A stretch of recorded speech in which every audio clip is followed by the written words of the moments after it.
രാഷ്ട്രീയ പാർട്ടികൾക്ക് മുന്നറിയിപ്പുമായി കത്തോലിക്ക സഭ ക്രൈസ്തവ സമുദായത്തോടുള്ള അവഗണന നിയമസഭാ തെരഞ്ഞെടുപ്പിൽ പ്രതിഫലിക്കുമെന്നും സഭാവിശ്വാസികളുടെ നിലപാട് നിർണായകമാകുമെന്നും സഭാമുഖപത്രമായ ദീപികയിലെ ലേഖനത്തിൽ വിമർശിക്കുന്നു. ജെ.ബി. കോശി കമ്മീഷൻ റിപ്പോർട്ട് നടപ്പാക്കാത്തത് അനീതിയാണ്. റിപ്പോർട്ടുണ്ടായി, എന്നാൽ നീതി ഉണ്ടായില്ലെന്ന കുറ്റപ്പെടുത്തലും ലേഖനത്തിലുണ്ട്. ടോം കുര്യാക്കോസ് വിവരങ്ങളുമായി ചേരും. ടോം, വലിയ വിമർശനമാണ് രാഷ്ട്രീയ പാർട്ടികൾക്ക്, പ്രത്യേകിച്ചും ഭരണകക്ഷികളെ ആയിരിക്കാം കത്തോലിക്ക സഭ ലക്ഷ്യം വെക്കുന്നത്. എന്താണ് വിവരങ്ങൾ?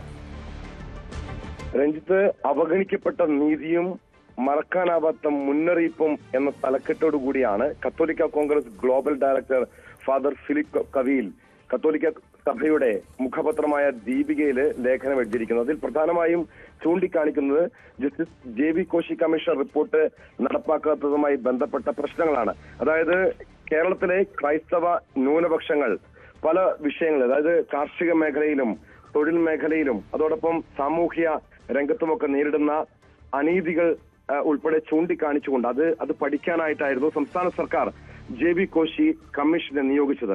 പക്ഷേ ആ കമ്മീഷൻ റിപ്പോർട്ട് സമർപ്പിച്ചിട്ടും അതുമായി ബന്ധപ്പെട്ട വിവരങ്ങൾ പുറത്തുവിട്ടിട്ടില്ല.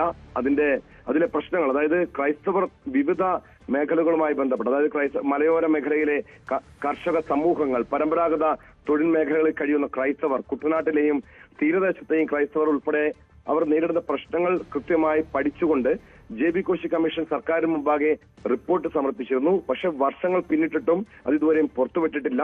വിദ്യാഭ്യാസം, തൊഴിൽ, ഭൂമി, ക്ഷേമ പദ്ധതികൾ എല്ലായിടത്തും പിന്നാക്കാവസ്ഥ വ്യക്തമായിട്ടും അതിന് പരിഹാരം നിർദ്ദേശിക്കുന്ന ജെ.ബി. കോശി കമ്മീഷൻ റിപ്പോർട്ട് നടപ്പാക്കാൻ സർക്കാർ തയ്യാറായില്ല എന്നതൊരു ഭരണപരമായ വീഴ്ചയല്ല, മറിച്ച് ഒരു സമൂഹത്തോടുള്ള രാഷ്ട്രീയ വഞ്ചനയാണ്.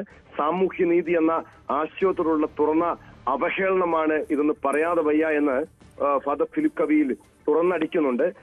ഇത് കൃത്യമായി, അതായത് വരാനിരിക്കുന്ന നിയമസഭാ തെരഞ്ഞെടുപ്പ് കേരളത്തിന്റെ രാഷ്ട്രീയ ഭൂപടം മാറ്റുന്ന ഒരു തെരഞ്ഞെടുപ്പാകുമെന്ന് പലരും അഭിപ്രായപ്പെട്ടു തുടങ്ങിയതിന് പിന്നിലെ കാരണങ്ങൾ അന്വേഷിക്കുമ്പോൾ ക്രൈസ്തവ സമുദായ അംഗങ്ങളുടെ തീരുമാനങ്ങൾ നിർണായകമാണെന്ന് അംഗീകരിക്കേണ്ടി വരുമെന്നാണ് ഫാദർ ഫിലിപ്പ് കവീൽ ചൂണ്ടിക്കാണിക്കുന്നത്. അതായത് ഇത്തവണത്തെ നിയമസഭാ തെരഞ്ഞെടുപ്പ് കൃത്യമായ ഒരു രാഷ്ട്രീയ സന്ദേശമാണ് സഭാ നേതൃത്വം നൽകുന്നത്.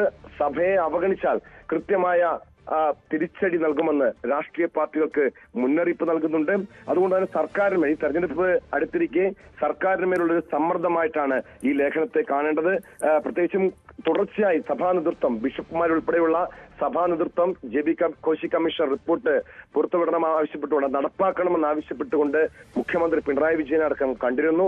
കോടതിയിൽ കത്തോലിക്ക കോൺഗ്രസ് ഹർജി സമർപ്പിച്ചിരുന്ന റിപ്പോർട്ട് പുറത്തുവിടണമെന്ന് ആവശ്യപ്പെട്ടുകൊണ്ട്. പക്ഷേ ഇതുവരെയും ആ റിപ്പോർട്ട് പുറത്തുവിടാത്തതിന്റെ അമർഷം സഭയ്ക്കുണ്ട്. മാത്രമല്ല, ഈ തദ്ദേശ സ്വയംഭരണ തെരഞ്ഞെടുപ്പിന് അതിന്റെ ഫലം പുറത്തു വന്നതിന് പിന്നാലെ കത്തോലിക്ക കോൺഗ്രസ്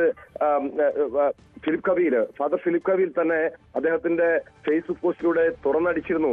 ഇത് കൃത്യമായും സഭാ നേതൃത്വം നൽകിയ, അല്ലെങ്കിൽ സഭാ വിശ്വാസികൾ ഈ അവഗണനയ്ക്കെതിരെ കാർഷിക മേഖലയിൽ, നമുക്കറിയാം വയനാട് ഉൾപ്പെടെയുള്ള പ്രദേശങ്ങളിലും കർഷകർ നേരിട്ട പ്രശ്നങ്ങൾ, മലയോര മേഖലകളിലെ വന്യജീവി ആക്രമണങ്ങൾ, അതോടൊപ്പം തീരദേശ മേഖലകളിലെ പ്രശ്നങ്ങൾ ഉൾപ്പെടെ ഈ തെരഞ്ഞെടുപ്പിൽ പ്രതിഫലിച്ചു. കഴിഞ്ഞ തദ്ദേശ തെരഞ്ഞെടുപ്പിൽ പ്രതിഫലിച്ചു.